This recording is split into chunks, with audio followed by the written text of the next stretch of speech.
Bismillahirrahmanirrahim. Assalamualaikum warahmatullahi wabarakatuh. Wa nusallimu ala rasulil karim. Teman-teman, saudara-saudara sekalian, dalam malkulwar ataupun ucapan-ucapan para masyayikh kita, Maulana Ilyas rahmatullahi, Maulana Yusuf rahmatullahi, Maulana Imam Hasan rahmatullahi, ada kalimat yang sering kita dengar juga,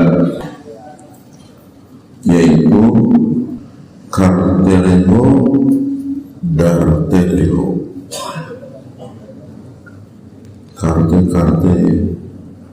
Karte marte gitu kan.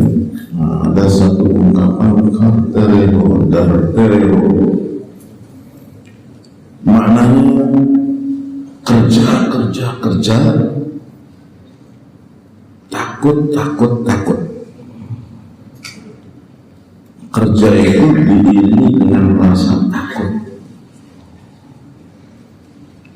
Kenapa mesti kita takut? Kenapa mesti kita takut?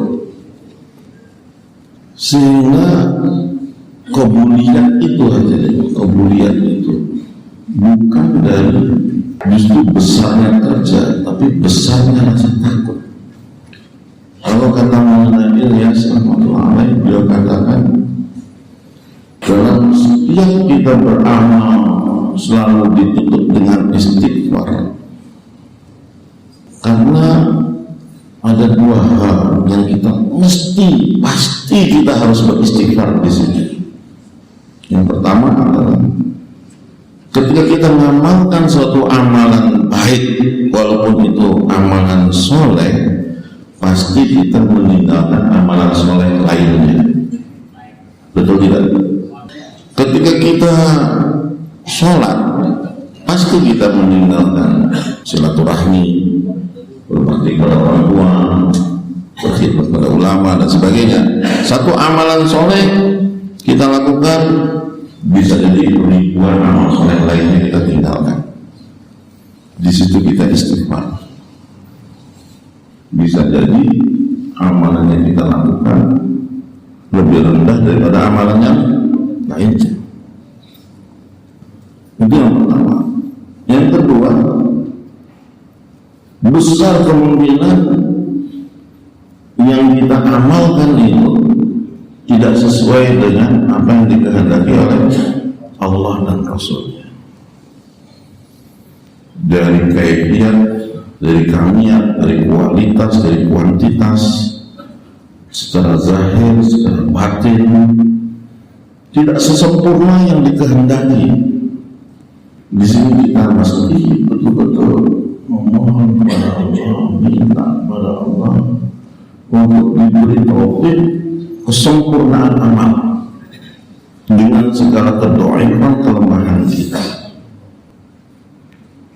Maka kemuliaan itu hadirin, pengabulan apapun amalan itu tidak akan sempurna tanpa kita merasa bahwa saya ini lemah, saya ini banyak salah.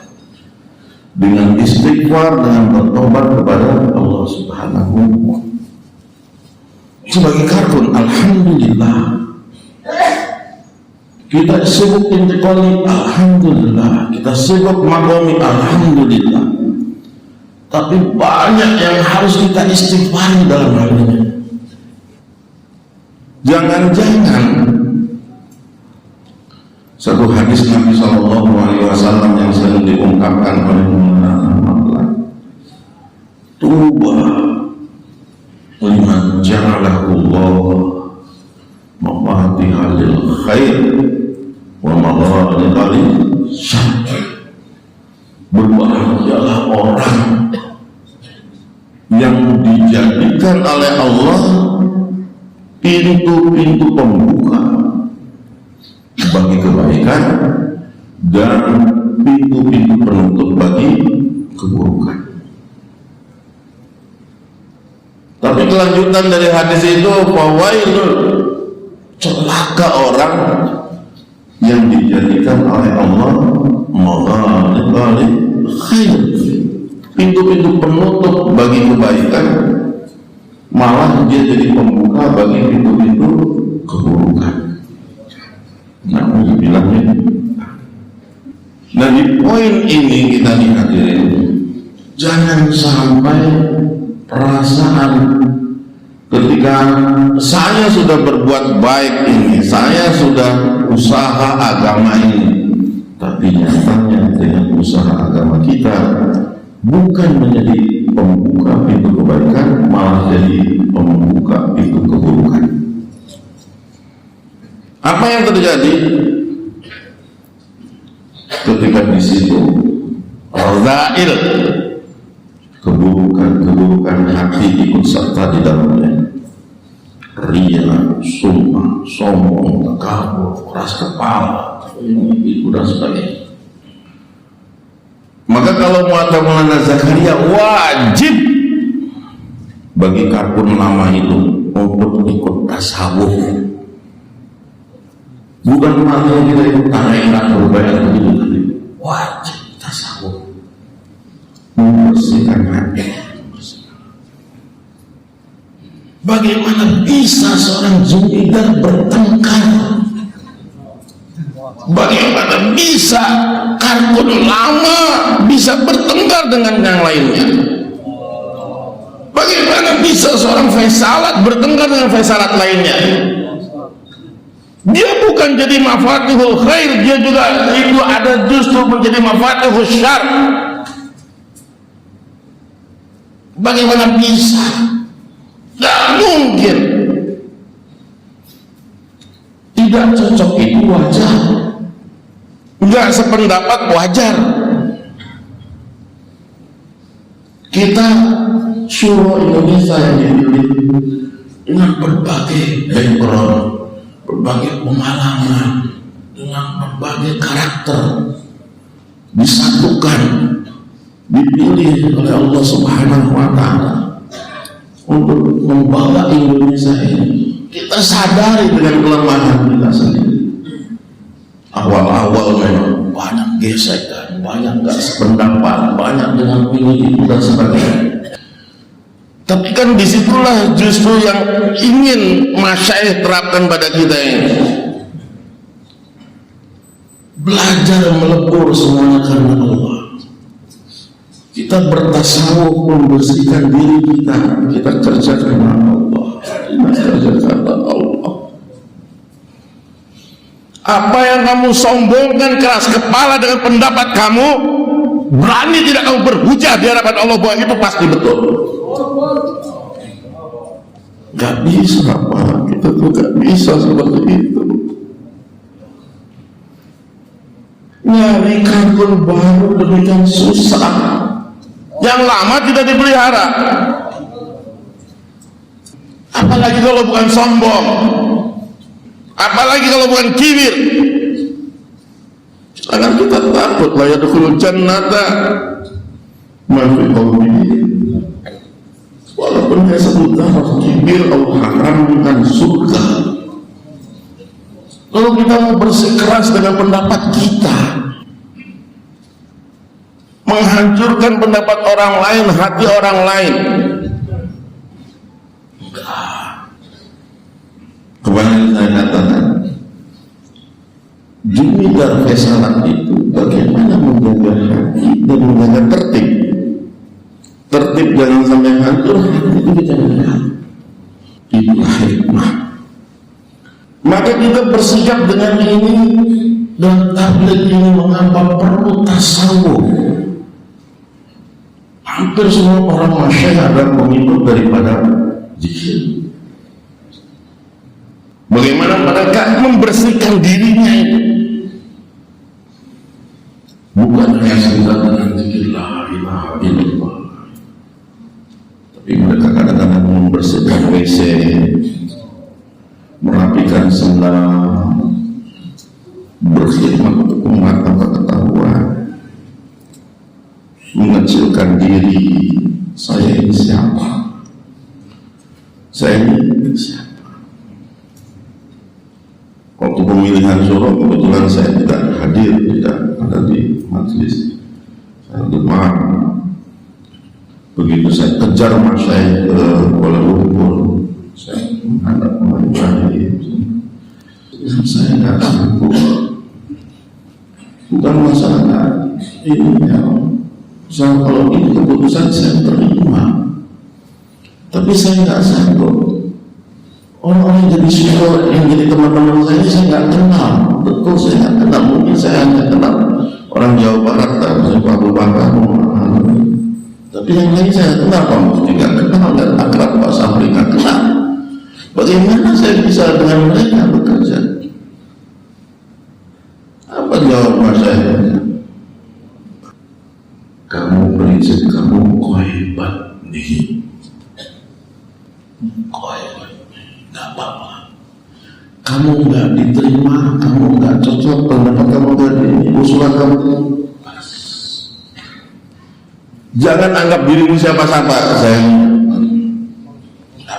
nggak dimintai pendapat, nggak apa-apa. Anggap mereka lebih jauh daripada kamu. Contoh Bano, jadi orang rendahan, merasa orang kecil, bukan di hadapan manusia, tapi di hadapan Allah kamu takut tiada apa-apa. Contoh Bano, boleh Bano. Jadi orang kecil dalam tabligh ini, itu tujuan kita, bukan menjadi merasa besar. Mengalah, memaklumi, memaafkan, lapang hati, lapang dada. Ya Allah, jadikan saya ini sumber kebaikan, sumber persatuan, bukan sumber perpecahan, sumber kemajuan. Ya Allah, terima ya Allah. Nauzubillah, dari ada satu lafaz, satu kalimat, satu kata membuat orang sakit hati dan pecah. Nauzubillah. Kita salah Allah seperti ini. Bersedia hadirin, betul-betul menjaga hati. Karena kita masalah kita sudah di belakang kita ada umat, di belakang kita ada umat, di belakang kita banyak yang niat, di belakang kita banyak yang ikut. Maka berjalan dengan tabligh ini perlu dengan dartereo,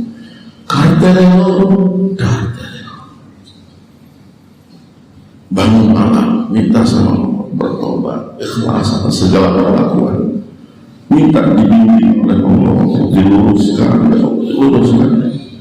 hilangkan kepentingan-kepentingan, biar mengalah gak apa-apa ya Allah, biar ide saya, usulan saya, pendapat saya tidak diterima gak apa-apa ya Allah, yang penting kau ridho kepada saya. Terima. Pendapat kita tidak diterima oleh manusia, tapi kerja kita diterima oleh Allah. Hati kita diterima oleh Allah. Setuju hadirin? Sepakatnya kita, biar pendapat kita tidak diterima oleh manusia, tapi amal kita diterima oleh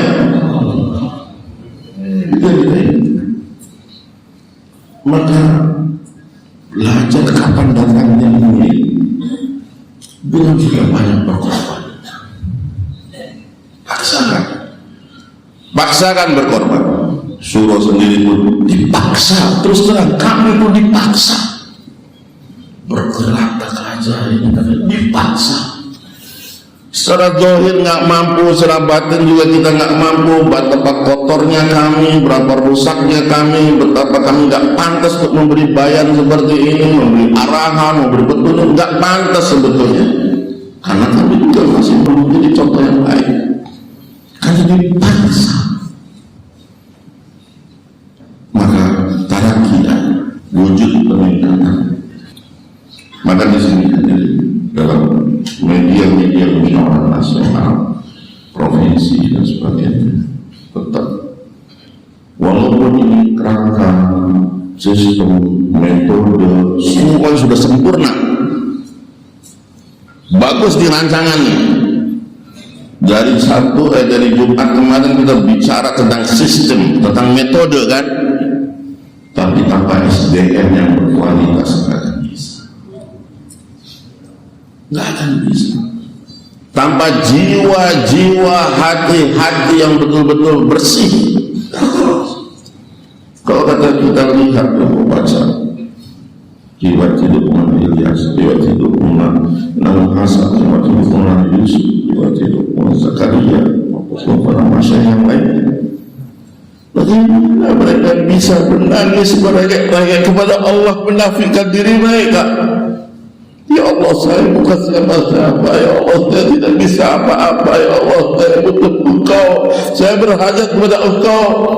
Mereka merengek dengan masalah-masalah kita ini. Umat, kapan kita mereka seperti itu?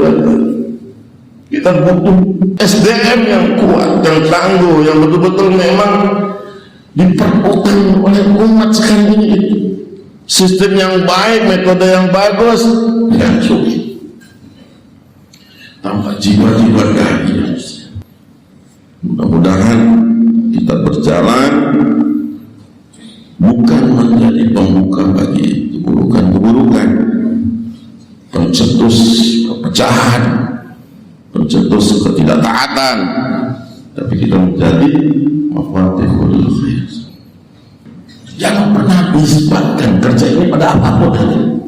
Jangan pernah nisbatkan kerja ini pada apapun. Apalagi pedulan pada ini, pada itu. Kalau fesalatnya dia, saya nggak datang.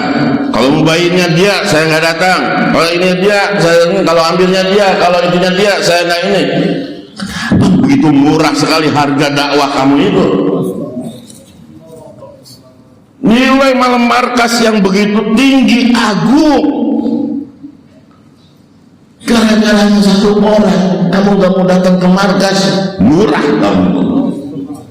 Murah kamu itu punya dakwah. Untuk apa itu? Menisbahkan amalan kita kepada seseorang. Saya nggak mau musyawarah kalau misalnya dia. Saya mau nggak nisab kalau ambilnya dia. Saya kalau ini kalau ini. Kita dakwah dengan nisbat Allah SWT. Nggak mungkin lah saya nggak ke markas hanya karena mubayinnya dia. Murah banget harga amal saya. Mesti begitu. Saya ikut dakwah karena Allah, bukan karena siapa-siapa. Saya ke markas, saya musyawarah, saya hadir, saya karena Allah kata. Mau yang datang semuanya Fir'aun juga saya tetap datang. Nggak peduli. Kan begitu. Dia kebersihan. Maka inilah sebetulnya yang dikehendaki oleh para masyarakat kita. Kita pun belajar, surah belajar, terus terang surah pun belajar. Ya. Tapi alhamdulillah mulai kesepakatan. Kalau ada yang bilang oh suruh aja nggak sepakat, salah besar. Kita sudah menuju kesatuan yang baik. Ya.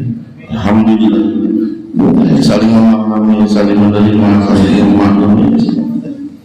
Kalau ada hal-hal yang tidak sepakat, kami diam dulu, rehat dulu, makan dulu, bercanda dulu, gitu kan. Tapi alhamdulillah kita kami pada sepakat. Itu saja. Mudah-mudahan doakan saya juga, doakan kami, mudah-mudahan apa yang lalu Allah maafkan, yang ke depan insya Allah yang baik bagi kita semua. Assalamualaikum.